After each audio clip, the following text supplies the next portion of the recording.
மத்திய கிழக்கு அரசியலில் இப்பொழுது ஒரு மிகப்பெரிய ராஜதந்திர போர் வெடித்துள்ளது. அமெரிக்கா மற்றும் ஈரான் இடையே ஒரு தற்காலிக அமைதி உடன்படிக்கை எட்டப்பட்டு வரும் வேளையில் இஸ்ரேல் பிரதமர் பெஞ்சமின் நெதன்யாகு விடுத்துள்ள எச்சரிக்கை ஒட்டுமொத்த உலகையும் மீண்டும் ஒருமுறை போர் அச்சத்தில் ஆழ்த்தியுள்ளது. இஸ்ரேலில் சேனல் 14 ஊடகத்திற்கு பேட்டியளித்த நெதன்யாகு ஈரான் அணு ஆயுதங்களை தயாரிப்பதை தடுக்க இஸ்ரேல் தன்னிச்சையாக எந்த எல்லைக்கும் செல்லும் என்று அதிரடியாக முழங்கியுள்ளார். ஏற்கனவே 2 முறை ஈரான் மீது நடத்தப்பட்ட துல்லியமான தாக்குதல்கள் மூலம் இஸ்ரேல் தன்னை ஒரு மிகப்பெரிய அணு ஆயுத பேரழிவில் இருந்து காப்பாற்றிக் கொண்டதாக கூறிய அவர், தேவைப்பட்டால் 3வது முறையாக தாக்குதல் நடத்தவும் நாங்கள் தயார் என்று ஈரானுக்கு நேரடி வார்னிங் கொடுத்துள்ளார். தற்போது அமெரிக்கா மற்றும் ஈரான் இடையே கத்தார் நாட்டின் மத்தியஸ்தத்தில் ஒரு பாதுகாப்பு உடன்படிக்கை உருவாகி வருகிறது.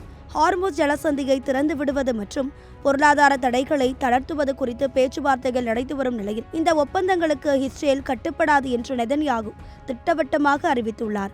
ஈரானின் இராணுவ மற்றும் அணுசக்தி கட்டமைப்புகள் அப்படியே இருக்கும் வரை எந்த ஒரு ஒப்பந்தமும் இஸ்ரேலின் பாதுகாப்பிற்கு உத்தரவாதம் அளிக்காது என்பது அவரது வாதம். இதற்கிடையில் இந்த விவகாரத்தில் அமெரிக்க அதிபர் மாதந்தோறும் ஃபர்ஸ்ட் சண்டே அன்று கிரியாஸில் நாம் வாங்கும் அனைத்து பொருட்களுக்கும் எக்ஸைட்டிங் ஆஃபர்ஸ் அண்ட் கிஃப்ட்ஸ்.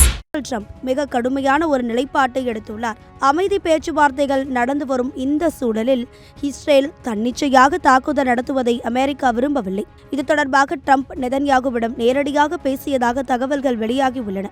நீங்கள் ஜாக்கிரதையாக இருங்கள், இல்லையெனில் மிக விரைவில் நீங்கள் சர்வதேச அரங்கில் தனிமைப்படுத்தப்படுவீர்கள்.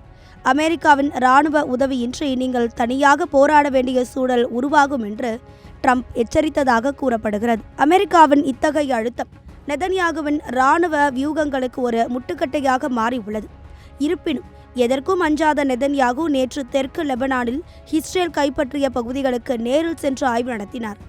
அங்கிருந்த வீரர்களிடம் பேசிய அவர், ஹிஸ்புல்லா அமைப்பினரின் அச்சுறுத்தல் முழுமையாக நீங்கும் வரை நாங்கள் லெபனானை விட்டு வெளியேற மாட்டோம் என்று உறுதியாக தெரிவித்துள்ளார். ஒருபுறம் அமைதிக்காக அமெரிக்கா முன்னெடுக்கும் ராஜதந்திர முயற்சிகள், மறுபுறம் தனது நாட்டின் பாதுகாப்பிற்காக எதையும் இழக்க துணியும் இஸ்ரேல். இந்த 2 துருவங்களுக்கும் இடையில் சிக்கியுள்ள மத்திய கிழக்கு நாடுகள் வரும் வாரங்களில் ஒரு மிகப்பெரிய மோதலுக்கு வழிவகுக்குமா என்ற கேள்வி எழுந்துள்ளது. ட்ரம்பின் எச்சரிக்கையை மீறி நெதன்யாகு ஈரானின் அணுசக்தி மையங்களை நோக்கி ஏவுகணைகளை ஏவுவாரா அல்லது அமெரிக்காவின் செல்வாக்குக்கு கட்டுப்பட்டு அமைதி பேச்சுவார்த்தைக்கு இடமளிப்பாரா என்பதை ஒட்டுமொத்த உலகமும் மிக துயரத்துடன் கவனித்து வருகிறது.